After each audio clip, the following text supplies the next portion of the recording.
suis Thierry Leclerc, gérant actions européennes et françaises. Je m'intéresse aux fondamentaux financiers et non financiers des sociétés dans lesquelles je souhaite investir. Et je vais ensuite accompagner dans le temps ces dossiers en rencontrant régulièrement leurs dirigeants. La France a la chance de disposer d'entreprises très diversifiées en termes de secteurs et d'exposition de leur chiffre d'affaires à des géographies très variées. Quand on interroge les grands entrepreneurs internationaux, l'attractivité de la France ne cesse de s'améliorer. Les sociétés françaises, en effet, ont graduellement augmenté leurs investissements ces 15 dernières années, alors que leurs homologues européennes les ont coupés depuis 5 ans.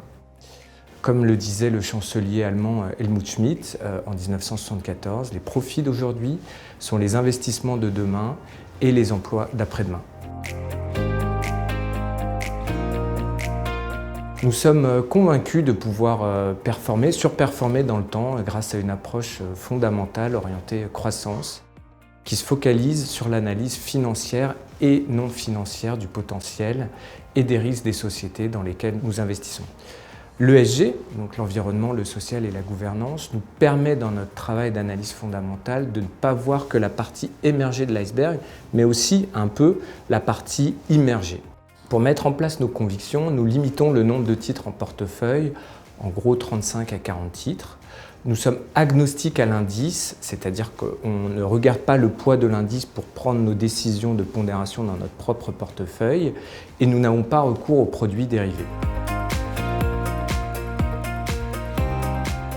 Nous diversifions le risque en investissant sur 3 piliers. Alors, le premier pilier, qui compose un tiers donc, du portefeuille, ce sont les sociétés établies, des grandes capitalisations qui offrent une croissance régulière et visible de leur chiffre d'affaires, à peu près entre 4, 5, 6% de croissance du chiffre d'affaires. Ces sociétés vont générer une trésorerie et cette trésorerie va être continuellement réinvestie dans leur activité donc pour financer la croissance de demain.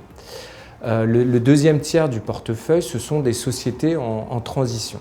Ici, nous cherchons à trouver le moment opportun pour saisir des dossiers qui ont connu des difficultés dans leur histoire.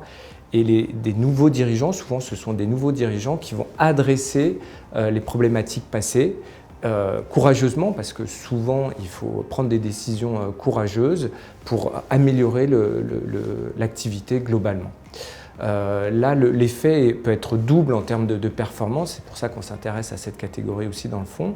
On part de résultats qui sont déprimés et des niveaux de valorisation qui sont aussi souvent déprimés. Donc si tout se passe bien, si on a bien identifié l'histoire, qu'on a bien fait notre travail, on va accompagner donc dans le temps, en moyenne 3 ans, un titre qui va avoir ses résultats qui vont progresser et donc son niveau aussi de valorisation qui va progresser. Et donc en termes de performance, ça peut être très intéressant pour nous.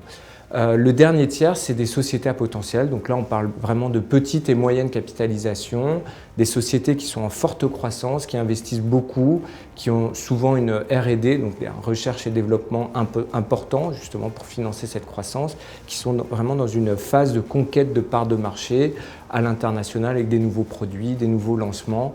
Donc vraiment une croissance très agressive, au-dessus de 10%, c'est ce qu'on vise. Voilà, et donc ça c'est le dernier tiers, et donc on a 3 tiers du portefeuille sur ces 3 piliers-là.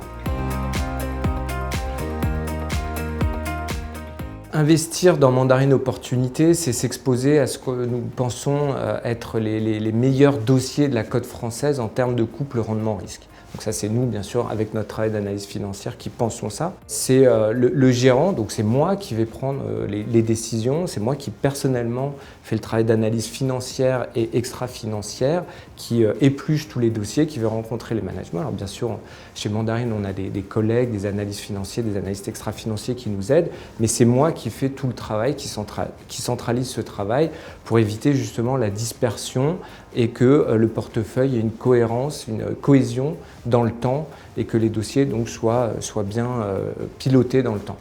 Et puis le dernier point, c'est de bénéficier de l'ADN de Mandarine, donc dans tout son savoir-faire en termes de stock picking, donc de sélection de titres. Et donc on est une équipe de gérants et on échange en permanence. Donc il y a un vrai savoir-faire de sélection de titres et d'échange dans la maison. Et c'est vraiment ça qu'on retrouve dans Mandarine Opportunité sur la cote française.